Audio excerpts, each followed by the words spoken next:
బుజ్జి ఇప్పి చేయనా, ఇప్పితో మురి మిక్సర్ చేయనా?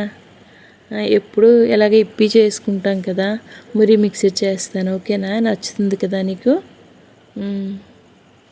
అన్నట్టు మీకు చెప్పడం మర్చిపోయాను. మొన్నను రేషన్ బియ్యం 1 కేజీకి అడుగుతున్నాను. ఇప్పుడు కాదండి, ఒక 2-3 ఇయర్స్ నుంచి అబ్జర్వ్ చేస్తున్నాను. బియ్యంలో ప్లాస్టిక్ బియ్యం ఉంటుంది, కోటా బియ్యంలో. నేను నెక్స్ట్ దాన్ని వీడియో చేసి కూడా పెట్టాను, మీకు వీడియో పెడతాను ఒకసారి, కొంచెం చూసుకొని తినండి. నాకు తెలిసి ఎవరు అబ్జర్వ్ చేయకపోయి ఉండొచ్చు. ఇది పిండి ఆడించేస్తాము, అన్నం వండుకొని తినేస్తుంటారు. ఇదంతా పొట్టలోకి వెళ్తుంది కదా, హెల్త్కి ఎంత అసలు ప్లాస్టిక్ కవర్స్ వాడకూడదు అంటారు. అలాంటిది డైరెక్ట్గా ప్లాస్టిక్నే తింటున్నాం మనం. మరి ఎవరైనా గమనించారా ఇది? ఆ రైస్లోని ప్లాస్టిక్ బియ్యం కలుస్తుంది అనేది ఎవరైనా గమనించారా? ఒకసారి వీడియో చేస్తాను.